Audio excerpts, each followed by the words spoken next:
अस्सलाम वालेकुम नाज़रीन, डायलॉग जे हिन ख़ुसूसी प्रोग्राम सां गॾु आउं तव्हां मेज़बान मुश्ताक राजपर हाज़िर आहियां। तव्हां सभिनी जे इल्म में इहा ॻाल्हि हूंदी त कराची यूनिवर्सिटी ऐं सिंध यूनिवर्सिटी जे गॾियल ताउन सां सिंध जे हवाले सां हिकिड़ी अहम कॉन्फ्रेंस कराची में जेका गुज़िरियल 2 ॾींहंनि खां जारी आहे। अॼु उनजे असां हाल में वेठा आहियूं। उन कॉन्फ्रेंस जे कुझु मुंतज़मीन ऐं कुझु पार्टिसिपेंट्स सां असांजी ॻाल्हि ॿोल थींदी। मां पंहिंजे मेहमान जो तव्हां सां तारीफ़ करायां। मुंहिंजे साॼे पासे वेठा आहिनि मोहतरम सलीम अहमद साहब, पाण प्रोफेसर आहिनि कराची यूनिवर्सिटी में, चेयरमैन आहिनि डिपार्टमेंट ऑफ सिंधी। सिंध जो नाले वारो कहाणीकार मोहतरम अमर जलील साहब, के तारो जा मोहताज कोन्हनि। अन भर में वेठा आहिनि डॉक्टर फहमीदा हुसैन, पाण डायरेक्टर आहिनि शाह लतीफ़ चेयर कराची यूनिवर्सिटी। ऐं हिंदुस्तान मां आयल असांजो गेस्ट डॉक्टर रवि प्रकाश टीकचंदानी, पाण सिंधी डिपार्टमेंट में लेक्चरर आहिनि। सो वॾी महिरबानी तव्हां चइनी तव्हां जॉइन कयो। सर, तव्हां खां था शुरूआत करियूं। कॉन्फ्रेंस बज़ाहिर ॾाढी कामयाबु नज़र अचे पई, वॾी शिरकत थी आहे, सॼी सिंध जे ख़ासि तौर ते अदीबनि उनमें पार्टिसिपेट कयो आहे। तव्हां छा था भयो त जिन मक़सदनि खां लाइ तव्हां हीअ कॉन्फ्रेंस कई उहा कामयाबु करण में तव्हां कॉन्फ्रेंस कराइण जा मुश्ताक मक़सद त अञा त अॻिते ज़ाहिर थींदा, मक़सद बि अॻिते ज़ाहिर थींदा ऐं उनजा नतीजा बि इहो नथो चई सघिजे त 300 माण्हू या 200 माण्हू या 500 माण्हू कॉन्फ्रेंस में आया त उहा कामयाबु थी वई। कामयाबी माण्हू जी शिराकत जेका आहे सा कामयाबी न आहे। ॻाल्हि इहा आहे त कॉन्फ्रेंस कराइण जा मक़सद छा आहिनि। पहिरीं त पाण उनखे थोरो मां तव्हांखे ॿुधाइणु चाहींदुसि। अॼु खां 3 साल अॻु लाहौर पंजाब यूनिवर्सिटी कंहिं कम सां वियासीं, मां ऐं शौकत। उन ज़माने में हुते पंजाबी कॉन्फ्रेंस पे हली त शाम जो फारिग वेठा हुआसीं असां, छो त ॾिसूं पंजाबी कॉन्फ्रेंस। मां ऐं शौकत शोर असीं हुते वियासीं। फ़खरुज़मा ज़मा साहिब सां लेक्चर लाइ अॻु में बि हुते वियासीं। उहो ॾाढो ख़ुशि थियो, पोइ शर्मिंदो बि थियो, चई त मूं तव्हांखे दावत त कोन ॾिनी आहे, पर तव्हां चङो थियो अचे वियो, सुठी ॻाल्हि आहे। उनखां पोइ हाणे हू रेगुलरली सिंधी आलिमनि अदीबनि खे बि दावत ॾींदो आहे ऐं घुराईंदो आहे। असांखे दावत मिलंदी आहे, कॾहिं वेंदा आहियूं, कॾहिं कोन वञी सघंदा आहियूं। उतां असां ॿिन्ही खे उत्साह मिलियो त जेकॾहिं पंजाब में एॾे वॾे पैमाने ते वर्ल्ड पंजाबी कांग्रेस या कॉन्फ्रेंस थी थिए, कॾहिं हिंदुस्तान में, कॾहिं पाकिस्तान में, कॾहिं ॿियनि मुल्कनि में, त इहो कमु असीं था करे सघूं। छाकाणि असांजा माण्हू सॼी दुनिया में टिड़िया पकड़िया पिया आहिनि ऐं उन्हनि खे पंहिंजी ॿोलीअ सां ओतिरो ई लॻाव आहे ऐं पंहिंजी ॿोलीअ बाबति, पंहिंजे इल्म बाबति, पंहिंजी सकाफ़त बाबति उन्हनि खे बि ॾाढी परेशानी आहे, वीचार में आहिनि। असां बि को अहिड़ो सिलसिलो शुरू कयूं जो असीं अहिड़ियूं कॉन्फ्रेंसिस अरेंज कयूं त हीअ कॉन्फ्रेंस 400 माण्हुनि खे गॾु करणु ऐं इहो असांजो मक़सदु न आहे। असांजो मक़सदु आहे त सॼी दुनिया में रहंदड़ जेके सिंधी आहिनि उन्हनि खे असीं हिकिड़े प्लेटफॉर्म ते आणियूं, हिकिड़े अहिड़े इदारे जो बुनियादु विझूं जेको सॼी दुनिया जे सिंधियुनि खे गॾु करे उन्हनि जे मसइलनि खे, उन्हनि जे मामलनि खे, उन्हनि जी सकाफ़त खे, उन्हनि जी ॿोलीअ खे ऐं ॿोलीअ सां थींदड़ वेसा घातियुनि खे जेको आहे सो रोकण लाइ असांखे के उपाउ वठणु घुरिजनि। अञा ताईं असांजी ॿोलीअ बाबति इहो तइ कोन थी सघियो आहे त भेरूमल जो नज़रियो सही आहे या डॉक्टर नबी बख़्श बलोच जो सही आहे या सिराज साहब जेका थ्योरी ॾिनी उहा सही आहे या अलाना साहब जेका ॾिनी या उनखां अॻु जेका आहे सा ॿियनि आलिमनि ॾिनी, जिन अचे खोजना शुरू कई। त बदकिस्मती आहे जो असीं अञा ताईं कंहिं नतीजे ते कोन पहुची सघिया आहियूं त असांजी ॿोलीअ जो गुण बुनियादु असुलु किथां शुरू थिए। त हीअ कॉन्फ्रेंस हिकिड़ो इब्तिदाई हिकिड़ो स्ट्रोक असां खेॾियो आहे। असांजी क्रिकेट जो माहिर वेठो आहे, इन करे मूं लफ़्ज़ स्ट्रोक इस्तेमालु कयो त असां इहो पहिरियों स्ट्रोक खेॾियो आहे। इहो ॾिसूं त असीं केसि ताईं ऐं काॾे वञी सघूं था। हिंदुस्तान मां आलिमनि खे घुराइण जो बुनियादी मक़सदु इहो त हुते बि कमु पियो थिए, हिते बि कमु पियो थिए, ॿोली जे हवाले सां, सकाफ़त जे हवाले सां, अदब जे हवाले सां। त पहिरीं त इन्हनि शयुनि खे असीं कंसालीडेट कयूं। पोयनि 58 सालनि में हुननि छा कयो ऐं असां छा कयो। तमामु थोरा माण्हू आहिनि जिन खे इहा ख़बर ई त हुते अदब आहे त केरु थो लिखे, छा थो लिखे, छाकाणि हर कंहिं ताईं उहे शयूं नथियूं पहुचनि, न हितां जूं शयूं हुते पहुचनि थियूं।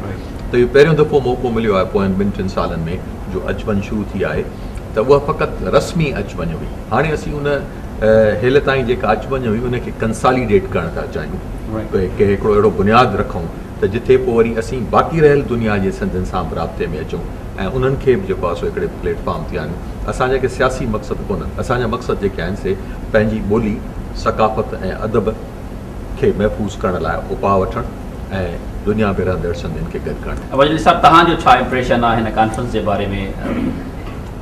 अॼु सेशन जो तव्हां प्रिज़ाइड बि कयो, ऐं सिंध माज़ी, हाल ऐं मुस्तक़बिल, what comes in your mind? मूं 31 साल अॻु हिकिड़ी कॉन्फ्रेंस अटेंड कई हुई। मुंहिंजे ज़हन में उहा कॉन्फ्रेंस पई आई जॾहिं मूं हिन जो नालो ॿुधो। उहा हुई सिंध थ्रू द सेंचुरीज़ 1975 में थी ऐं तमामु वॾे पैमाने ते थी। मूं सम्झो त हीअ उनजे टकर जी ऐं मां सम्झां थो जेकॾहिं हिंदुस्तान जो डेलीगेशन अची वञे हा त उनजे बराबरि उन टकर जी हीअ कॉन्फ्रेंस थिए हा। पर हिन कॉन्फ्रेंस खे सेबोटाज कयो पियो ॼाणी वाणी। मां तमामु केयरफुली सोचे सम्झी इहो लफ़्ज़ थो इस्तेमालु कयां, सेबोटाज कयो पियो, छो जो इहा गवर्नमेंट जी पॉलिसी कोन्हे। This is the policy of the few people. ते पघारदार वेठा आहिनि ऐं गवर्नमेंट खे ब्लैकमेल था कनि, हे उन्हनि जी आहे, गवर्नमेंट जी पॉलिसी कोन्हे। गवर्नमेंट जी पॉलिसी आहे ease up relationship between the people of Pakistan and people of India.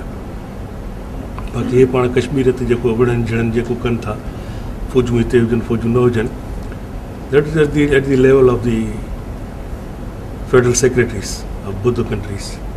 Government involve but not in the people. So government खे बि हिननि ऑकवर्ड पोज़ीशन में विधो आहे, छो जो असां वटि त कंहिं अख़बार हिन जे बारे में एडिटोरियल लिखियो, हुन खां ख़बर ॾिनऊं, सभु ब्लैकआउट कयूं, हेॾो सारो डेलीगेशन अचणु न ॾिनऊं। बाक़ी हिंदुस्तान जे अख़बारनि में डेफिनेटली, वर्ल्ड मीडिया में डेफिनेटली हिन जो किथे न किथे ज़िक्र थियो हूंदो ऐं थींदो, ऐं इहो पाकिस्तान गवर्नमेंट जे हक़ में सुठो साबित न थींदो। राइट। ही जेके 3 रोज़ आहिनि, 2 ॾींहंनि खां वठी जेके पेपर पढ़िया विया, अॼु बि तव्हां हिकिड़े सेशन खे प्रिज़ाइड कयो, सिंधी कहाणी ते जेको बहस पियो थिए, सिंधी ॿोली जे हवाले सां, आर्कियोलॉजी ते तमामु वॾो सेशन थियो, डॉक्टर मुबारक अली साहब काफ़ी तारीफ़ पियो कयो उनजी। तव्हांखे उनखे तव्हां कीअं था ॾिसो? हिन दौर में सिंधी लिटरेचर क़स्म कुर्सी जी हालत में आहे तमामु। असां वटि सुठा रिसाला जो हिकिड़ो दौरु हूंदो हो, जॾहिं सोणी हूंदी असां वटि, रूरियाण हूंदी हुई, ऐं साईं नई ज़िंदगी बाक़ाज़ी ईंदी हुई, ऐं हाला मां हिकिड़ो रिसालो निकिरंदो हो, फिरदोस निकिरंदो हो, ऐं हिकिड़ो ॿियो फिल्मी रिसालो निकिरंदो हो, बाक़ाइदा हेॾो सारो जानू नूरारी हुनजो एडिटर हूंदो हो। हेॾा सुठा रिसाला निकिरंदा हुया ऐं हुन में लिखण वारनि खे फील्ड मिलंदी हुई। त उहे सलीम वारी ॻाल्हि, क्रिकेट जो हवालो त ईंदो, असां ॻाल्हाईंदासीं त जेसिताईं तव्हां बैट्समैन खे खेॾण जे लाइ सुठो ग्राउंड नथा ॾियो, सुठी पिच नथा ॾियो, त का सुठा बैट्समैन जेके आहिनि से तव्हां डेवलप करे न सघंदा। त उहे रिसाला जेके हूंदा हुआ से असांजा प्ले ग्राउंड्स हूंदा हुआ। पोइ कचियूं फिकियूं कहाणी लिखंदासीं ऐं उनजो फीडबैक मिलंदो हो पढ़ण वारनि मां, ऐं ब्लंट क़िस्म जा, साईं फलाणी जी स्टोरी पढ़ी बकवास हुई, कुझु सम्झ में कोन आयो, अलाए छा लिखी, फलाणी पढ़ी उहा वणी फलाणी जी। पोइ हुन लिखण वारे खे बि हिन ॻाल्हि जी ख़बर पई थी त मां जेका शइ कम्यूनिकेट करणु चाहियां त उहा कम्यूनिकेट थिए थी या नथी थिए। ॾुखियो त न आहियां मां, सोलो थी मां ॻाल्हायां थो उन्हनि सां, पंहिंजे रीडर सां। उहा मां हिन दौर में नथो ॾिसां। हिकिड़ो सोजरो रिसालो आहे, ॿियो हिकिड़ो नओं रिसालो निकितो आहे कैरिज़मा, बसि इहे 2 ॾिसां थो मां। हाणे ॿियनि जी त मूंखे ख़बर कोन्हे के रिसाला हुजनि। ऐं सिंधी अख़बारूं सां, छो जो मुंहिंजो पंहिंजो ॾाढो पुराणो तालुक़ु थी, हाणे त घटि 35 साल थी विया आहिनि मूंखे सिंधी अख़बारुनि लाइ लिखंदे कंदे, ऐं उन सां एसोसिएट सिंधी छा अंग्रेज़ी उर्दू सां बि, स्पेशली असांजी सिंधी अख़बार जेको तासुर ॾिए थी ॿी कम्यूनिटीअ खे। पाण में त असां पढ़ूं था त फलाणे ॻोठ में शरनि बुर्दनि खे हीअं करे छॾियो, हुन में अलाए सरकिन हुनखे अलाए कुझु करे छॾियो, या इन क़िस्म जी जेके जहिड़ा, अॼु हुननि जा 4 माण्हू मरी विया, अॼु हुननि जा 8 माण्हू मरी विया, हुननि हुनजे घर ते रॉकेटनि सां हमलो कयो। ऐं वरी फ्रंट पेजिस ते उहे जेके उन्हनि जूं तस्वीरूं अचनि थियूं, उन्हनि खे ॼाणी वाणी उन्हनि खे कलर थो कयो वञे, रत हुनजे लाइ। जेतोणीकि इहो तव्हांजे मीडिया में एथिक्स जे ख़िलाफ़ु आहे त हिकिड़ो हॉरर क्रिएट करणु, क्रिएटिंग हॉरर, त माण्हू ज़ख़्मी पियो आहे या मोह पियो आहे, सॼो हुन ते मथे ते ॻाढ़ी रत ॾेखारणु, कपिड़नि ते ॾेखारणु। जेतोणीकि जंहिं महिल उहा तस्वीरूं कढी हूंदी त इहे शयूं न हूंदियूं, पर इहे उनखे लॻाए हाईलाइट करे उनखे ॾियनि थियूं। त ओवरऑल अख़बार जो जेको कमु आहे to pass on the information to you, तव्हांखे इनडायरेक्ट एजुकेट करणु, असांजी जेका फॉर्मल एजुकेशन आहे या नॉन फॉर्मल आहे उन खां वधीक पावरफुल इनफॉर्मल एजुकेशन आहे जेका असांखे रिसालनि ऐं अख़बारनि मां मिलंदी आहे, टेलीविज़न तो असांखे मिलंदी आहे। हाणे उहा उन ॾे कोन थी मिले, रुगो जहिड़ा जटा फलाणा हुनखे मारे छॾियो, उहो थी वियो, कारोकारी थी वई, या प्यार जा परिणाम वरी जेके निकिरी पिया आहिनि अॼुकल्ह, हर माण्हू जेको आहे प्यार थो करे। हाणे कजे छा हिन ॻाल्हियुनि खे, तंहिंजे करे ओवरऑल ऐं वरी ॿोलीअ ते ॾाढो असरु पियो अथव। ॿोलीअ ते एॾो असरु पियो आहे जो मां त हैरान थो थियां त एतिरो सिंधी एॾी हूअं चवंदा आहिनि त रिच आहे, ताक़तवर ॿोली आहे, त उहा एॾो वॾो असरु कीअं थी क़बूल करे। I think it's very important concern जेको तव्हां था ॻाल्हि कयो, पर जॾहिं सिंध जे हवाले सां कॉन्फ्रेंस थिए थी ऐं असांजा हिकिड़ा 2-3 अहम रिसर्च जे हवाले सां इंस्टीट्यूट ऑफ सिंधोलॉजी आहे, कराची यूनिवर्सिटी शाह लतीफ़ चेयर, उहे जॾहिं गॾु वेहनि था, when they think on these things ऐं रिसर्च पेपर पढ़नि था पिया, डू यू थिंक कि उहे जेके इशूज़ आहिनि ॿोलीअ जा जेके तव्हां आइडेंटिफाई पिया कयो उहे प्रॉपरली एड्रेस थियनि था? एड्रेस त थियनि था, पर जीअं मीडिया में ॿ शयूं थींदियूं न, हिकिड़ो हूंदो आहे जितां तव्हांजी इंफॉर्मेशन पॉपअप थी थिए, and another is the receiving end, जंहिंजे लाइ मां कयां थो उते उन रिसीव थिए। असां स्टूडियो में प्रोग्राम जो हल कयूं था त व्यूअर्स वटि बि त उहे गैजेट हुजनि, जेकॾहिं रेडियो आहे मीडियम वेव ते का शइ ॾियो था त उन वटि मीडियम वेव रिसीवर्स हुजनि, उनखे रिसीव करे, या शॉर्ट वेव आहे त शॉर्ट वेव रिसीवर्स हुजनि, उहे रिसीव करे।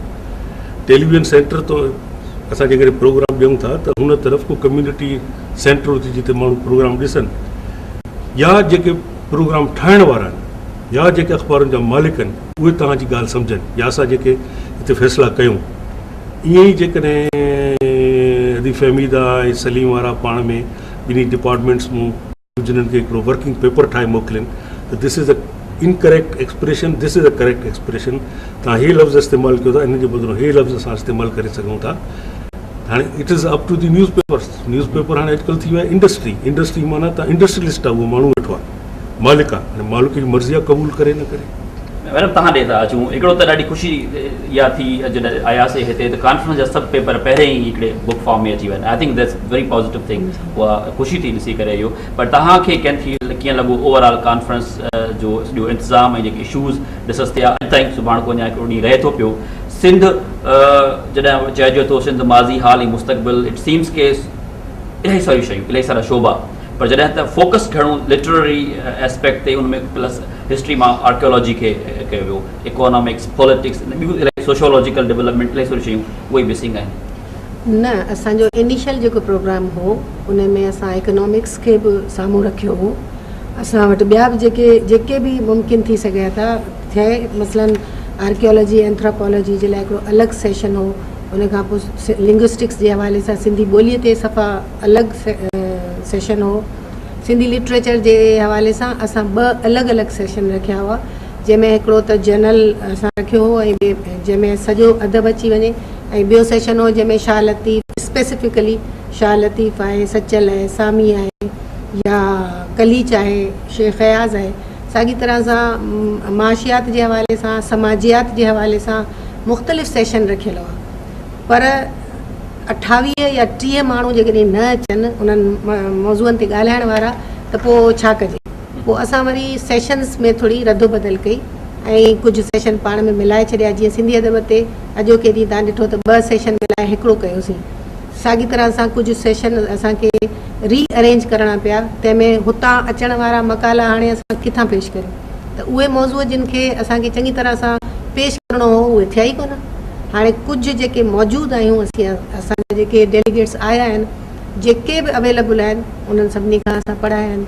उन में लाज़मी ॻाल्हि आहे हिकिड़ा 30 माण्हू निकिरी वञनि त उहो त फ़र्क़ु पवंदो न, उहो वॾो गैप अची वियो, त उहो गैप तव्हांखे इन करे पियो महसूसु थिए, न त असां सभिनी डिसिप्लिन्स खे खयो। नाज़रीन, असांजो प्रोग्राम जारी आहे, वक़्तु ते नंढी ब्रेक जो, असीं ब्रेक खां पोइ असां सां गॾु रहिजो।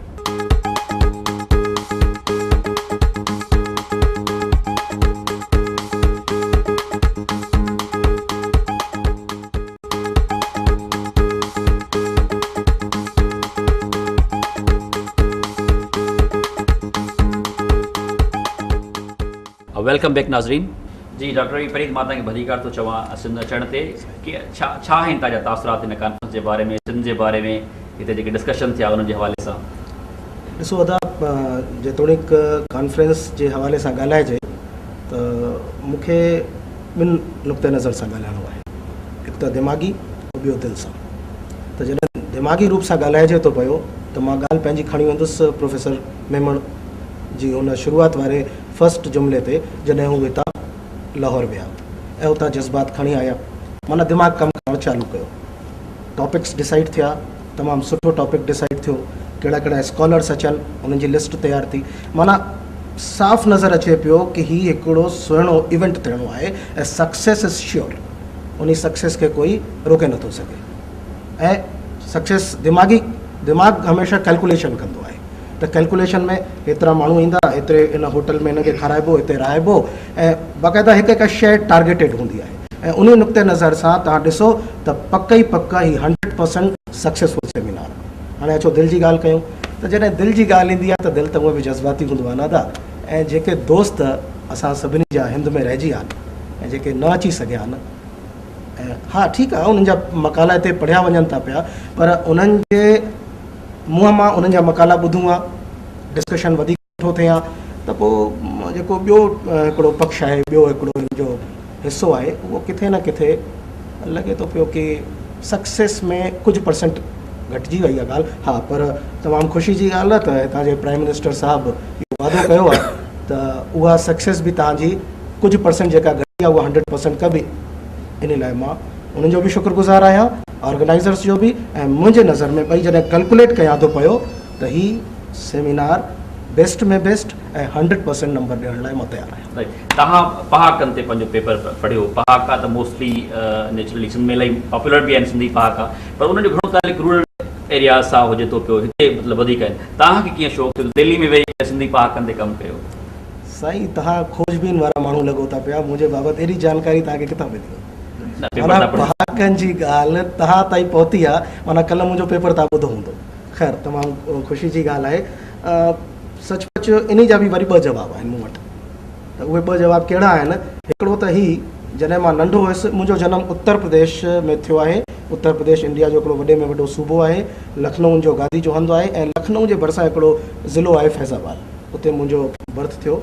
मुंहिंजा अबा, मुंहिंजा नानाणा, मुंहिंजा ॾाॾाणा सिंध जा आहिनि, हितां दादलोए सखर ज़िले में ॻोठु आहे, ॾाॾाणा उतां जा हूंदा, ऐं नानाणा पने आकल जा हकीम टोपणदास मुंहिंजो नानो हूंदो मशहूरु।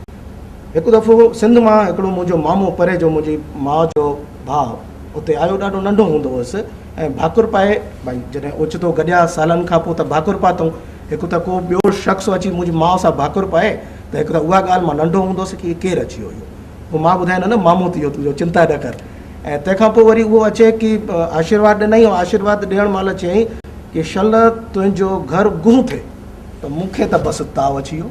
मां चयो हीउ कहिड़ो लफ़्ज़ ॻाल्हाए थो पियो हीअ त पोइ मां जॾहिं मुंहिंजो मामो वियो त मां माउ खां पुछियो, ॻाल्हाइण न ईंदो आहे छा हिन माण्हू खे?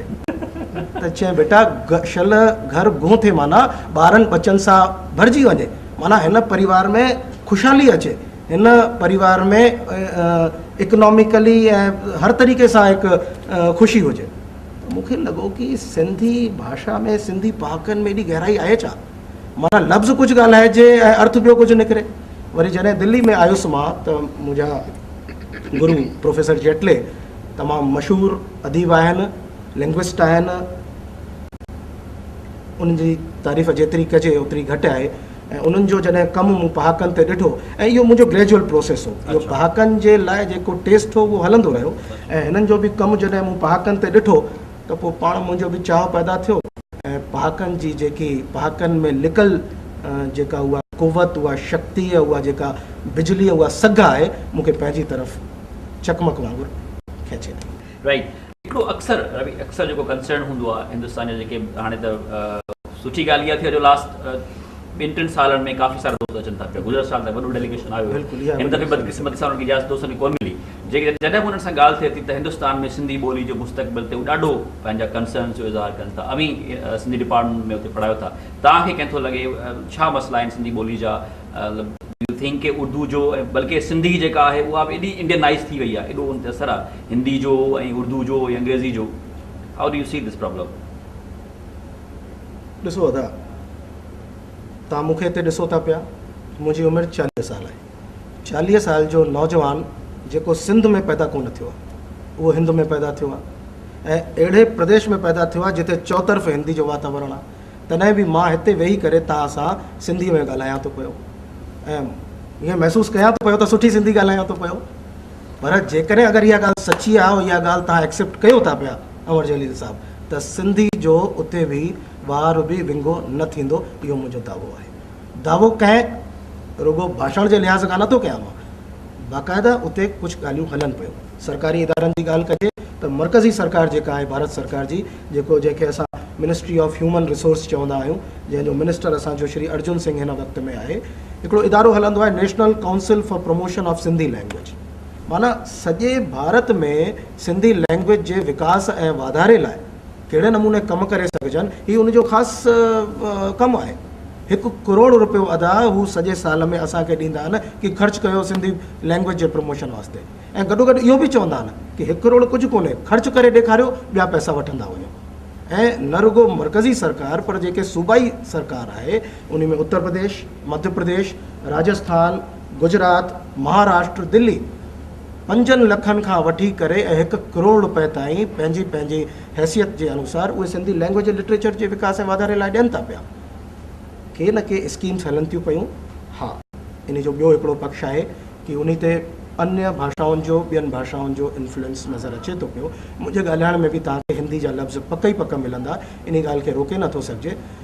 पर मुंहिंजी नज़र में जेकॾहिं लफ़्ज़नि जो हेर फेर थिए थो पियो या उन में मिक्सअप थियनि था पिया, त इन खे विकास चइबो आहे। लिंग्विस्ट इन खे विकास चवंदा। सर सलीम साहिब, साॻियो जेकॾहिं मां सवाल तव्हां खां पुछां, अक्सर सिंध में बि चयो थो वञे असां वटि अर्बन एरियाज़ में सिंधी मीडियम स्कूल बंदि कया विया, ऐं इवन जेके असांजा पंहिंजा पढ़ियल लिखियल अपर मिडल क्लास जा माण्हू आहिनि, उहे पंहिंजे ॿारनि खे सिंधी मीडियम स्कूल में कोन था पिया मोकिलिनि। तव्हां छा था सम्झो जॾहिं ॿोली मार्केट जो हिसो न रहे ऐं उहो तव्हांखे सुठो कैरियर ऑफर न करे, त डू यू थिंक कि उनजे ख़तमु थियण जा नथा चांसिस वधीक ज़रूरत थियनि? असां वटि पहिरें साल में 74-75 में जॾहिं असां सर्टिफिकेट कोर्स शुरू कयो त असां वटि 1600 स्टूडेंट्स रजिस्टर थिया। 50-50 जा क्लास कयासीं त 32 क्लास थिया ऐं असां अक्सर उस्ताद पंहिंजो कमु छॾे उन्हनि खे सिंधी सेखारण में लॻा पिया हूंदा हुआसीं ऐं हू दिलचस्पी सां सिखंदा।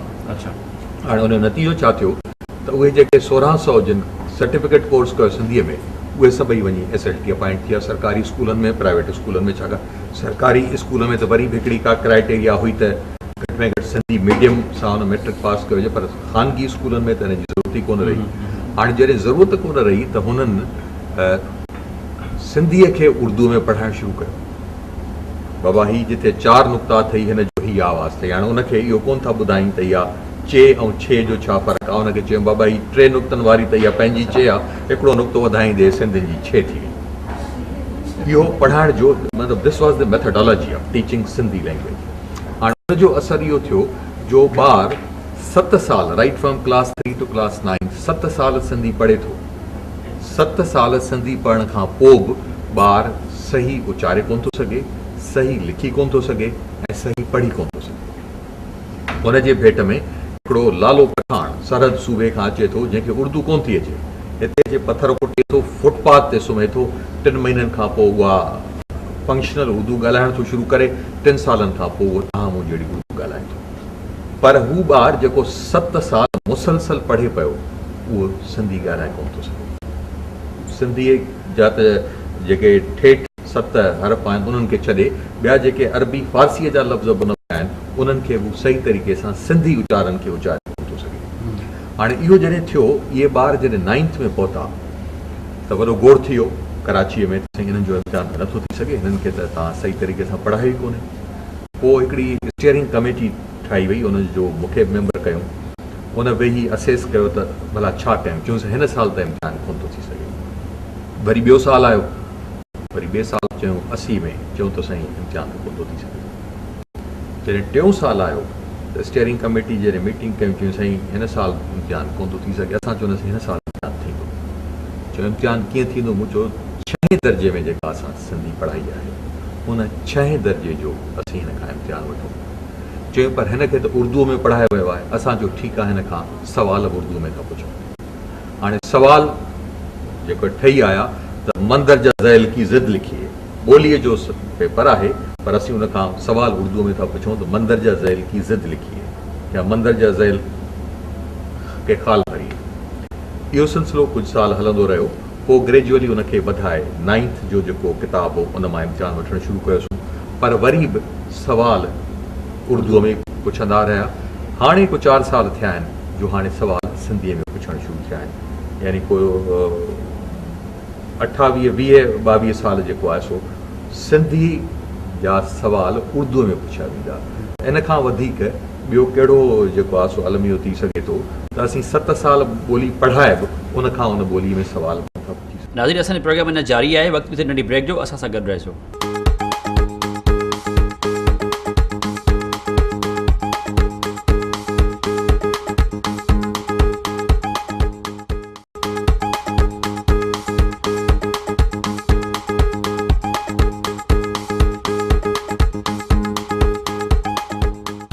वेलकम बैक नाज़रीन। सिंधी ॿोली जी, सिंधी इदारनि जी ही जॾहिं सॼो इदराक थिए थो, माण्हू सम्झे थो, one comes to know this all कि सिचुएशन इहा आहे। ऐं अदीबनि जूं तंज़ीमूं बि आहिनि, इदारनि में माण्हू वेठा आहिनि ॼातल सुञातल तव्हांजा, असां सभिनी जा, ऐं पोइ शयूं तब्दील कोन थियनि।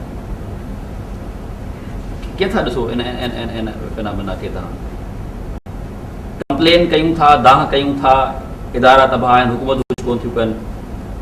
ये वाकई सोचण जहिड़ी ॻाल्हि आहे जेका तव्हां कई, त जेके असांजा इदारा आहिनि उन्हनि में चेयरमैन खां वठी वेंदे नाइब कासिद ताईं सभु सिंधी वेठा आहिनि, ऐं बजट बि एॾी घटि कोन्हे, सफ़ा न हुअण जे बराबरि। पर जीअं हाणे सिंधियत बि बोर्ड उन ते किताब वग़ैरह कुझु छपाइण शुरू कया आहिनि, सुठा सुठा मार्केट में थिया आहिनि। बाक़ी सिंधी लैंग्वेज अथॉरिटी जीअं आहे त उन्हनि खे बि चङी बजट आहे, पर सम हाउ जॾहिं कंपेरिज़न त थींदी, जॾहिं तव्हां मार्केट में आहियो त कंपेरिज़न ज़रूरु थींदी। सिंधी लैंग्वेज अथॉरिटी जी जॾहिं ॻाल्हि कंदासीं त उर्दू लैंग्वेज अथॉरिटी जी ॻाल्हि ईंदी। ठीकु आहे, उनजी बजट वधीक आहे, पर एटीट्यूड सभिनी खां वधीक आहे इम्पॉर्टेंट के इदारनि खे हलाइण जे लाइ। एटीट्यूड हुजे, उहो एटीट्यूड जेकॾहिं पॉज़िटिव आहे ऐं कमिटेड आहे त पोइ तव्हांखे आउटपुट मिलंदो हुनजो। जेकॾहिं उते नौकरियूं करण वारा नौकिरी बराए नौकिरी ऐं पघार मिले थी, ठीकु आहे, वक़्त ते मिले थी, आयासीं सुबुह जो 9 लॻे ऑफिस में पुॼणो आहे, 11-12 लॻे आयासीं, कलाक खनि वेठासीं, वरी गपशप थी, वरी चांहि वांहि पीतीसीं, वरी लंच सां गॾु वरी नमाज़ जो चकर थो थिए सॼो, वरी हलिया वियासीं, वरी 3 लॻे अची वरी। त इहा कमिटमेंट कोन्हे पंहिंजे कम सां। इन नमूने सां ॿिया इदारा त हलंदा रहंदा, जीअं सरकारी इदारा आहिनि हलनि था पिया, पर जिते तव्हांखे आउटपुट मिलणो आहे इन अंदरि तां, जीअं असांजो इंस्टीट्यूट ऑफ सिंधोलॉजी आहे, या सिंधी लैंग्वेज अथॉरिटी आहे, या सिंधियत बि बोर्ड आहे, उते त सॼो शेयर कमिटमेंट आहे तव्हांजी, इन्वॉल्वमेंट आहे, इट्स अ टोटल इन्वॉल्वमेंट। उहा जेकॾहिं आहे त तव्हांखे उन नतीजो मिलंदो, तव्हांखे पॉज़िटिव नतीजो तव्हांखे मिलंदो। हिन मुशर्रफ जे एनलाइटन मॉडरेशन जे दौर में बि do U think decision making जो प्रोसेस हेठी लेवल ते थिए थो, या इनपुट जेको हे ॾियनि था जेके तव्हां क़ुवतूं आइडेंटिफाई कयूं उन्हनि जे आधार ते फ़ैसिला थियनि था? उहे रिपोर्टूं जेके उन्हनि ताईं वञनि थियूं, हे उन्हनि ते घणो डिपेंड था कनि, घणो। आख़िर उहे बि चाहिनि था न त असांखे कान का ख़बर त पवणु घुरिजे, त घणो उन्हनि ते डिपेंड कनि था हेठी लेवल ते। पुलिस हेॾी सारी पुलिस जेका आहे सा हेॾी फोर्स हुअण जे बावजूदि तव्हां ॿुधो हूंदो त हिननि जा इंफॉर्मर हूंदा आहिनि, हिकिड़ा अणपढ़ियल जाहिल रद्दी इन्हनि जा इंफॉर्मर हूंदा आहिनि, ऐं तव्हांजो SHO वेंदे तव्हांजे SP ताईं हुनखे वॾो मोतबर सम्झंदा आहिनि। त इंफॉर्मर जेको आहे वॾी ॻाल्हि आहे, असांखे ॾाढो बाख़बर थो रखे असांजे इलाइक़े जे बारे में, हिते केरु चङो माण्हू आहे, हिते कहिड़ो ख़राबु माण्हू आहे, हिते केरु नुक़सानु ॾींदो, इहे सभिनी जे बारे में असांखे हे माण्हू थो ॿुधाए पियो। उन माण्हू जो पंहिंजो कैरेक्टर कहिड़ो आहे, nobody bothers to know about that. साॻियो हे सिस्टम तव्हां इहा ॻाल्हि हिन ते बि तव्हां अप्लाई करे सघो था त एजेंसियूं पाकिस्तान में एॾियूं पावरफुल थी वियूं आहिनि जो गवर्नमेंट उन्हनि खां सवाइ चुरी नथी सघे। उन्हनि खे अहिड़ियूं ख़बरूं ॿुधाईंदा जो उनखे हवास बाख़्ता करे छॾींदा। त इहे रिपोर्टूं भले हेठी लेवल ते वञनि पर अल्टीमेटली इहो डिसीजन एडमिनिस्ट्रेटिव रीज़न जे करे हूंदो या जेको आऊं पुछणु पियो चाहियां था बल्कि तव्हां मूंखे चयो बि सही त एडमिनिस्ट्रेटिव ग्राउंड्स जे करे या पॉलिटिकल ग्राउंड्स जे करे मतिलबु सही सिंपल इन वटि पंहिंजा के हिकिड़ा कोड लफ़्ज़ हूंदा आहिनि उहो को इस्तेमालु कयूं अथऊं सिक्योरिटी हैज़ार्ड मसइला आमतौर ते हिकिड़ो इस्तेमालु थो थिए इहो अहिड़ो आहे सिक्योरिटी हैज़ार्ड किथे बि अप्लाई करे कंहिं बि माण्हूअ खे कंहिं बि इदारे खे ऐं तव्हां बिल्कुलु आउटकास्ट था करे सघो माना हाणे बि जेकॾहिं असां हिते वेठा ॻाल्हायूं था ऐं को कंहिंखे रिपोर्ट करे पियो त जेके कुझु थिए थो पियो सिक्योरिटी हैज़ार्ड आहे immediately they can turn over here बाबा क्या करे तुम लोग बेटा में ये क्या हो रहा है जी 140 लॻायो वेंदो हाँ जी डॉक्टर साहब तव्हां खां पुछंदुमि पेपर्स जेके हिते पढ़िया विया किताब बि अची वियो आहे नेशनली तव्हां एडिट बि कयो आहे सॼो तव्हां इहो gone through all the book तव्हांखे कीअं थो लॻे त क्वालिटी ऑफ रिसर्च कीअं आहे मतिलबु सिंध जे हवाले सां are we rediscovering Sindhi literature उन हवाले सां की नवाण की नयूं शयूं आहिनि असां 3 ॿोलियुनि में किताब आया आहिनि छो जो असांजूं निशिस्तुनि में बि 3 ॿोलियूं इस्तेमालु थियूं आहिनि मुख़्तलिफ़ में त हिकिड़ो उर्दूअ जो हिकिड़ो सिंधीअ जो ऐं हिकिड़ो अंग्रेज़ीअ जो ऐं आउं सम्झां थी त मकाला तमामु सुठा तमामु सुठी तहक़ीक़ थियल ऐं उन जी झलक तव्हां कॉन्फ्रेंस में पढ़ियल मकालनि में ॾिठी हूंदी हिंदुस्तान मां आयल मकाला तमामु सुठा तहक़ीक़ी मकाला हुआ पर हिते जेके पेश थिया आहिनि उहे बि तमामु सुठा मकाला आहिनि ऐं हर मौज़ूअ ते बल्कि कल्ह आर्कियोलॉजी ते जेका प्रेज़ेंटेशन्स थियूं आहिनि उन्हनि जो अॼु बि उनजो सभिनी हिते तारीफ़ कई त अहिड़ियूं असांखे ख़बर कोन हुई त एॾी रिसर्च थियल आहे ऐं अहिड़ियूं प्रेज़ेंटेशन्स हिते ॾेई सघजनि थियूं ऐं इतफ़ाक़ सां वरी उहे उन में 3 लेडीज़ हुयूं त उन ते वधीक पे ज़िक्र हलियो त यानी हाणे इन्हनि फील्ड्स में ख़वातीन बि एतिरियूं अॻियां अची वियूं आहिनि ऐं उन्हनि अहिड़ियूं सुठियूं प्रेज़ेंटेशन्स ॾिनियूं जो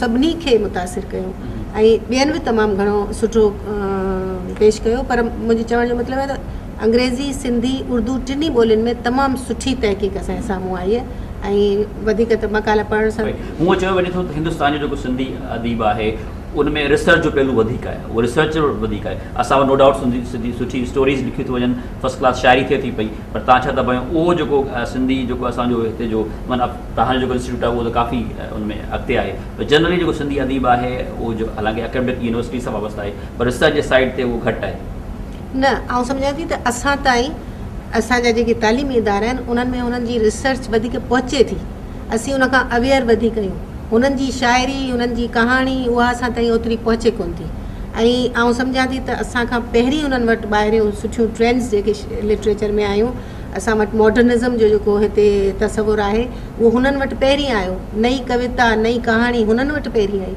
असांजे लेखकनि पोइ खईं पर उहा चंद मख़सूस अदीबनि ताईं उहे किताब उन ज़माने में पहुचंदा हींअर बि आउं सम्झां थी त क्रिएटिव लिटरेचर असां वटि नथो पहुचे हिंदुस्तान में पर जेको तहक़ीक़ी मवाद आहे उहो छो जो यूनिवर्सिटी लेवल्स ते असांजा वास्ता थियनि था असांजूं थीसिस उन्हनि वटि इवेल्युएशन लाइ वञनि थियूं हुननि जूं थीसिस असां वटि अचनि थियूं इन तरीक़े सां रिसर्च जी पाण ॼाण असांजे सिंधी अदब जे हवाले सां सिंधी ॿोलीअ जे हवाले सां किताब असां वटि अचनि था ऐं पोइ असां यूनिवर्सिटीज़ में बि उन्हनि जे रेफरेंस बुक्स तौरु इस्तेमालु करियूं था त उन्हनि जे बारे में ॼाण वधीक आहे ऐं क्रिएटिव लिटरेचर जी वरी ॼाण असां वटि घटि थी अचे आहे डेफिनेटली उते थोरो घणो जेको असांखे मिलंदो आहे त उहो पब्लिक खे त नथो मिले यूनिवर्सिटी जी लेवल ते या पर्सनल टर्म्स जी लेवल ते असांखे जेको मिले थो ऐं सम्झां थी उहो उते बि ठीकु ठाक उन्हनि वटि कमु थिए थो हिन क़िस्म जी कॉन्फ्रेंस जिते असां सिंध जे माज़ी ते ॻाल्हायूं था हाल ते मुस्तक़बिल ते त ख़ैर घटि शयूं मुंहिंजे ख़्याल में हिन महिल ताईं साम्हूं आयूं आहिनि जेके मां ॾिठियूं आहिनि उहे बि के हुजनि बि सही